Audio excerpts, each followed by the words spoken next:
이번 11월 달은 구원의 하나님이라는 주제로 말씀을 전하겠습니다. 오늘 제목은 구속에 대한 소망이라는 제목으로 말씀을 나누겠습니다. 사회심리학자 제노프 불먼 교수에 따르면 서양 문화권에서 성장한 사람들이 가지고 있는 세 가지 신념이 있다고 합니다. 그런데 이 세 가지 신념이 우리도 비슷한 것 같아서 잠깐 나누려고 하는데, 첫 번째는 서양 사람들 마음속에 세상은 참 다 우호적이야 이렇게 생각한다는 거예요. 두 번째는 세상은 통제 가능하고 예측 가능하며 정의롭고 의미 있는 곳이다 라는 생각을 한다는 거예요. 우리가 인생을 살아가면서 세상은 내가 예상하고 예측한 대로 되고 정의로운 곳이야 이런 생각을 한다는 거죠. 세 번째는 나 자신을 긍정적으로 바라본다는 거예요. 모든 게 잘 될 거야. 자, 여러분, 우리도 어떻습니까? 이런 생각을 가지고 있죠. 우리도 언젠가는 잘 될 거야.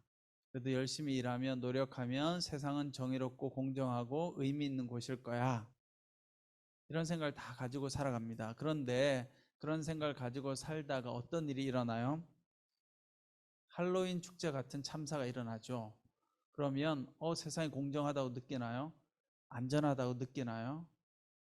내가 열심히 노력하고 산다고 해서 내 삶이 보장된다고 느낄 수 있나요? 그렇지 않죠. 그때 많은 사람들은 큰 고통과 충격을 경험합니다. 자, 여기서 중요한 사실은 우리 그리스도인들도 이 제노프 불먼 교수가 말한 것처럼 이런 생각 속에 살아갈 때가 많아요. 세상은 예측 가능하고 통제 가능하고 정의롭고 공평하고 의미 있는 곳이야. 나는 하나님 안에 있으면 잘 될 거야. 이런 생각을 우리가 하고 살아가는데, 사실 이런 생각은 비현실적 생각이라는 거예요. 비현실적 사고. 그래서 여러분, 고난이나 어려움이 닥치면 우리가 충격을 받고 삶이 막 흔들리는 거예요. 내가 하나님을 믿었는데, 내가 예수님을 믿었는데 어떻게 내 삶에 어려움이 일어나지요? 이런 질문을 많이 합니다. 여러분 아직도 그런 생각을 가지고 계세요? 내가 예수님 열심히 믿으면 내 삶에 어려운 일이 안 일어날 거야. 이런 생각을 우리가 이제 바꿔야 돼요. 이 세상을 살아가는 우리는 내일 일이 어떻게 될지 몰라요. 내가 열심히 노력하고 산다고 해서 내가 노력하는 만큼 이 삶이 주어지지도 않아요.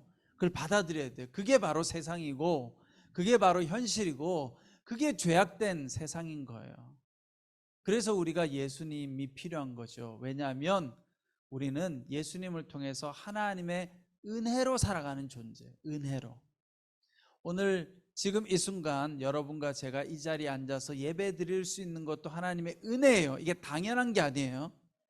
여러분, 내일 우리의 삶이 안전할 거라고 생각하면 안 돼요. 왜요? 당연하지 않은 거예요.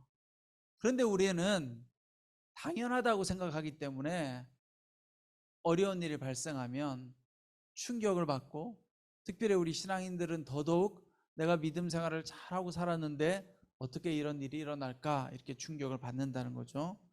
자, 여러분, 그런 의미에서 우리가 인생을 잘 살아가려고 하면 이런 비현실적인 사고는 현실적으로 바꿀 필요가 있어요. 내가 오늘 열심히 노력해도 내 삶에 어려운 일이 닥칠 수 있고, 내가 아무리 열심히 노력해도 통제할 수 없는 일이 벌어질 수도 있고. 여러분 생각해 보세요. 어떻게 걸어가다가 아무 이유 없이 거기서 서서 죽을 거라고 누가 생각을 해봤겠어요? 기가 막힌 비극이죠. 아무도 생각해보지 못했을 거예요. 정말 전 인류사에 이런 일이 어디 있겠어요? 걸어가다가 멀쩡하게 사람들이 갑자기 많아져서 압박을 당해서. 얼마나 큰 비극이에요. 그걸 당한 모든 가족들은 충격이죠. 어떻게 이런 일이 일어날 수 있을까? 그런데 현실은 그렇다는 거예요. 현실은 그런 일이 일어날 수 있는 거죠. 왜냐하면 죄 많은 세상이기 때문에.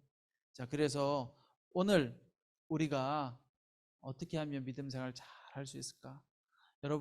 여러분들이 열심히 믿음으로 살았는데도 조현병이 잘 안 없어지고, 환청이 들리고, 망상이 자꾸 안 사라지고, 이렇게 힘드시잖아요.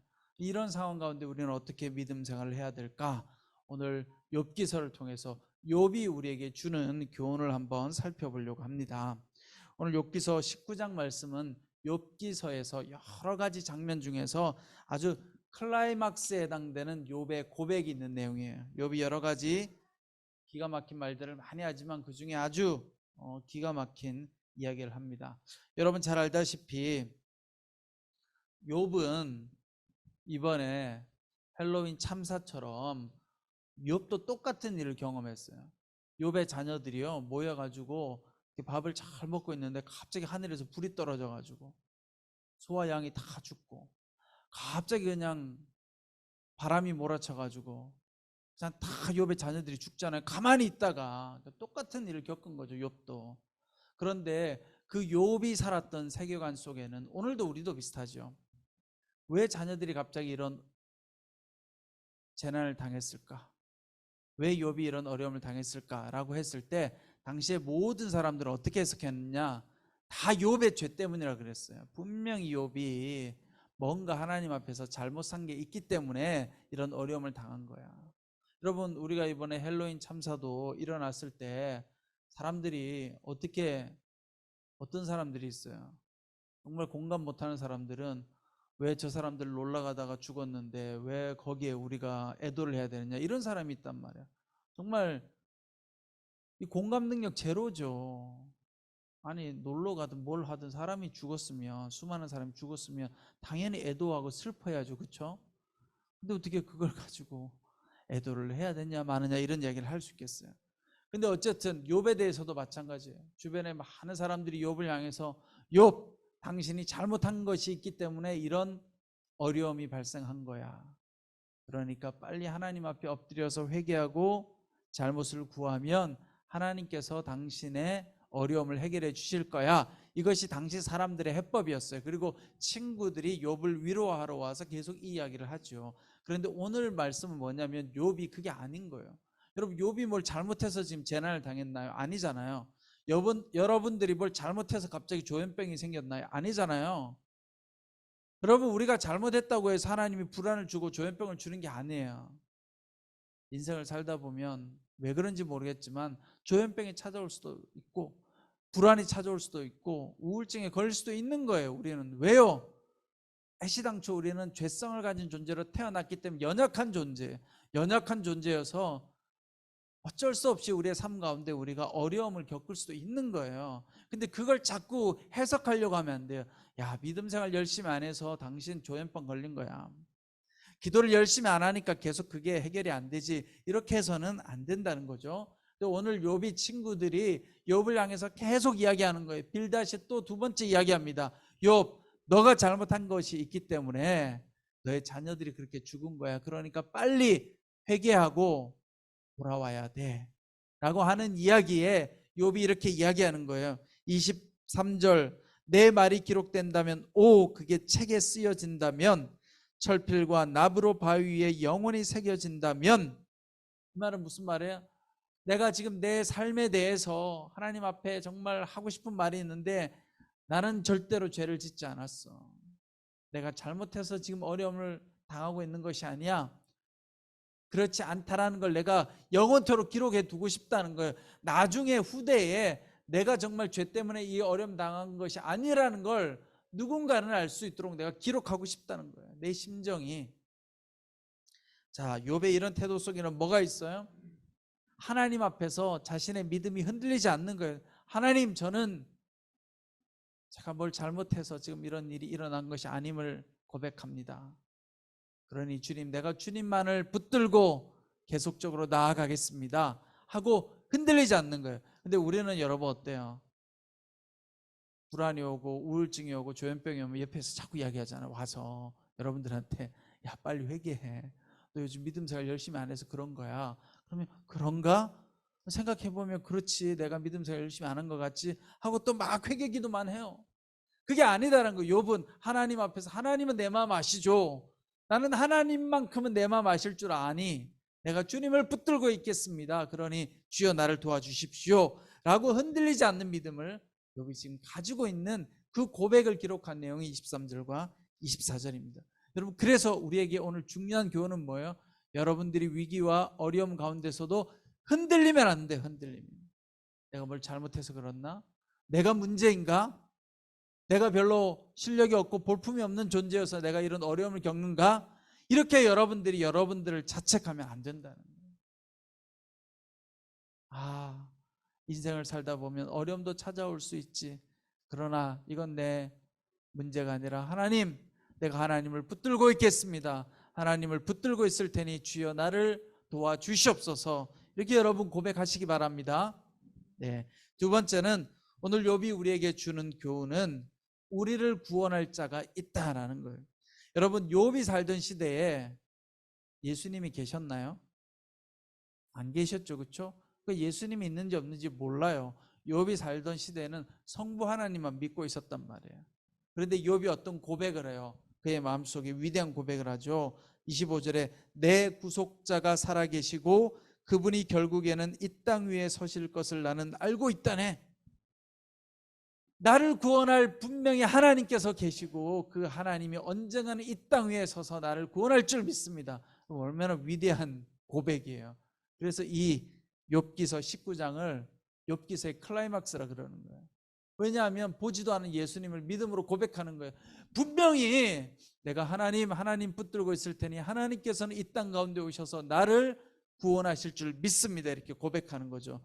여러분, 세상에는 절대적인 진리가 없죠. 다 변해요. 모든 것이 변해요. 그런데 불변한 진리는 무엇입니까? 예수님께서 구원자다라고 하는 사실은 불변한 진리예요. 여러분, 사람은 다 변해요. 우리는 다 변해요. 그러나 예수님만큼은 변하지 않는다는 거예요. 예수님만큼은 여러분과 저를 구원하신다는 사실은 변하지 않는다는 것이죠. 그래서 여러분, 이 욥이 분명한 목표, 나를 구원하실 그 예수님께서 나의 삶 가운데 찾아오실 줄 믿습니다. 그러니 내가 주님을 기다리겠습니다. 여러분, 이 목표를 붙드는 것이 중요합니다. 루즈벨트 대통령의 영부인인 안나라고 하는 영부인이 있었다고 해요. 루즈벨트, 미국의 대통령. 근데 이 안나에게 기자가 이런 질문을 했다고 합니다. 우리 젊은이들이 성공하려면 어떻게 하면 좋겠습니까? 라고 루즈벨트 대통령 영부인에게 물었더니 이 영부인이 자신의 일화를 소개했다고 합니다. 그게 뭐냐면 자신이 대학을 다닐 때 일을 하고 싶어서 이제 자신의 아버지가 그 당시에 미국 무전회사 이사장이었던 산호프 장군에게 부탁을 했다고 합니다. 그러니까 딸의 영부인의 일자리를 대학생 때 청탁을 한 거죠, 아버지가. 그래서 부탁을 해서 이제 그 회사에 가서 면접을 보는데 이 산호프 장군이 물었다고 해요. 이 안나에게 무슨 일을 하고 싶습니까? 그랬더니 이 안나가 이렇게 이야기했대요. 무슨 일이든 시켜주면 제가 하겠습니다. 어떤 일이나. 그랬더니 이 산호프 장군이 이렇게 이야기했다고 해요. 세상에 무슨 일이나는 없습니다. 아무 일이나는 없습니다. 분명하게 뭘 원하는지 말하세요. 무슨 일을 하고 싶으세요? 이 안나가 이 이야기를 듣고 인생을 살아가는 데 있어서 분명한 목표를 가지는 것이 중요하구나, 이걸 깨달았다는 거예요. 아무 일이나 하면 되지. 여러분, 우리의 인생을 살아가는데 한번 생각해 보세요. 여러분, 목표가 없으면 어때요? 마음이. 목표가 없으면요, 삶이 우울하고 허망하고 허황해요. 지금도 마찬가지. 여러분 다 목표를 정하셔야 돼요. 내가 내년에는 좀 더 건강해질 거야, 이런 목표를 정하시고, 또 여기 있는 청년들 내년에는 좀 더 내가 원하는 직장에 가서 일할 거야, 목표를 정해야죠. 안 될지라도 목표를 정해야죠. 목표를 정하고 가면 어떻게 돼요?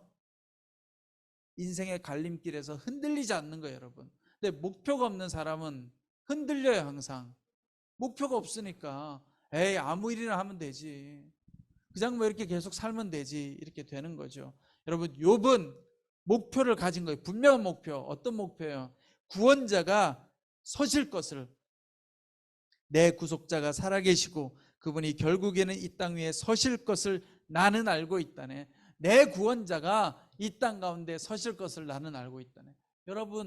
여러분들의 삶 가운데 예수님께서 반드시 여러분들의 삶을 인도해 주실 것이라고 하는 목표를 붙들고 있습니다. 주님, 나는 주님께서 내 삶을 이렇게 인도하실 줄 믿습니다.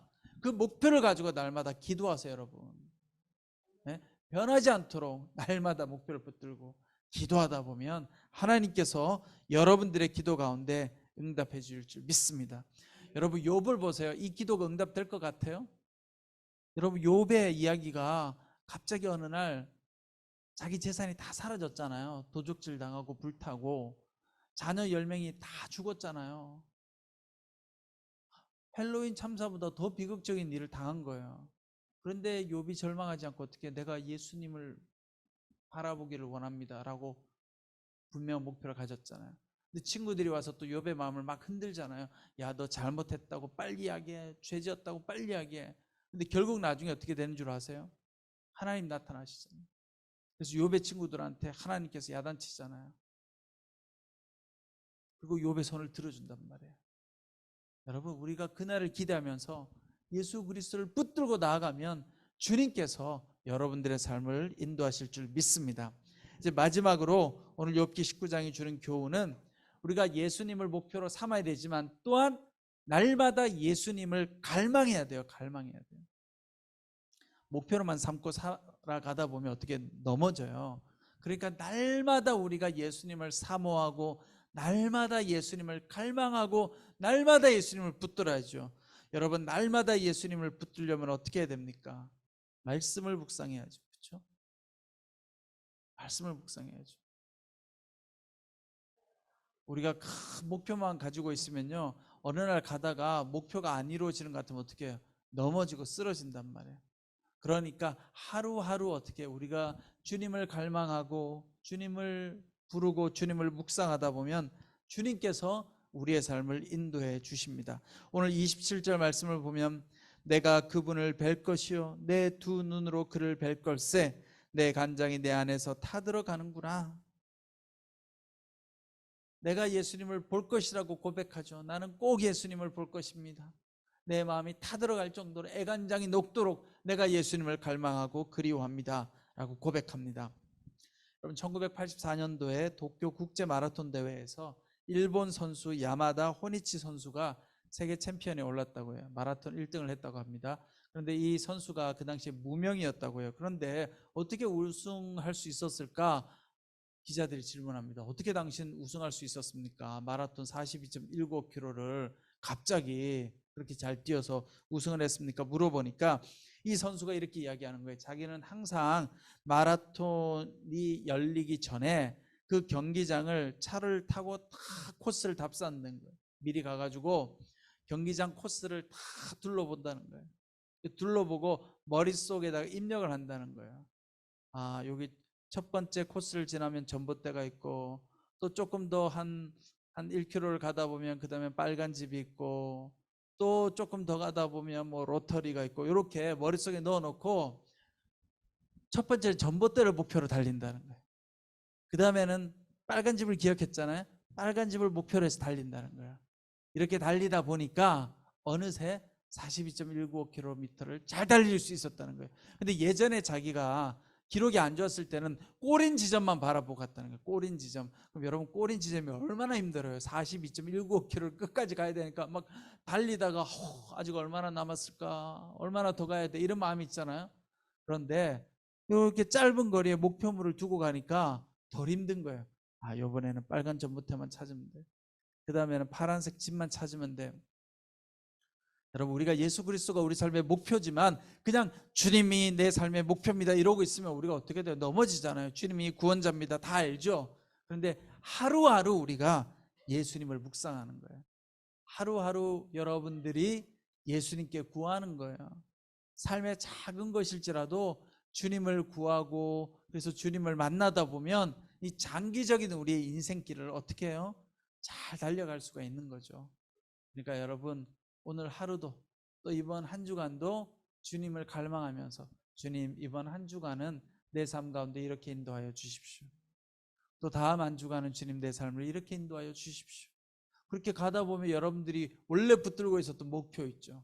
내가 올해는 좀 더 건강해지기 원합니다. 올 연말쯤이 되면 내년 연말쯤이 되면 내가 새로운 일을 하기 원합니다.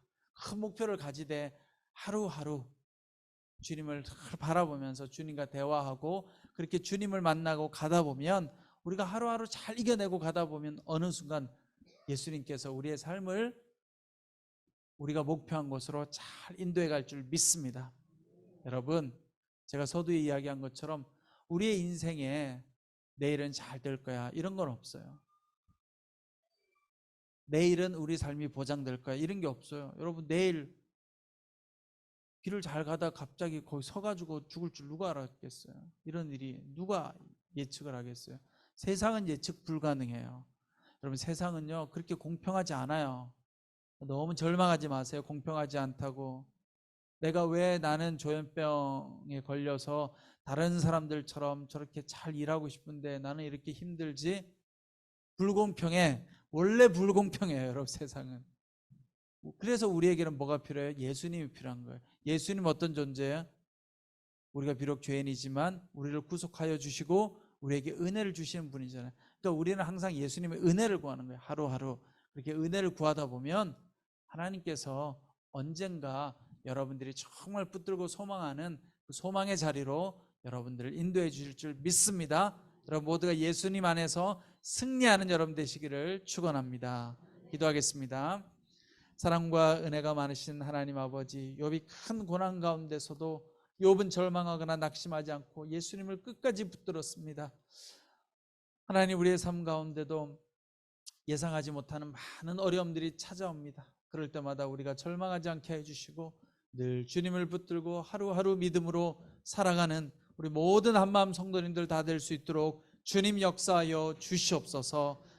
지금은 우리 주 예수 그리스도의 은혜와 하나님 아버지의 그 크신 사랑과 성령님의 감동, 감화, 위로 교통하심의 역사가 비록 고난 중에라도 늘 예수님만을 바라보며 믿음으로 나아가기를 원하는 우리 한마음 공동체 성도님들 한 분 한 분 머리 위에, 그 가정과 자녀들과 모든 삶의 터전 위에 지금부터 영원토록 함께 하시기를 간절히 축원하옵나이다.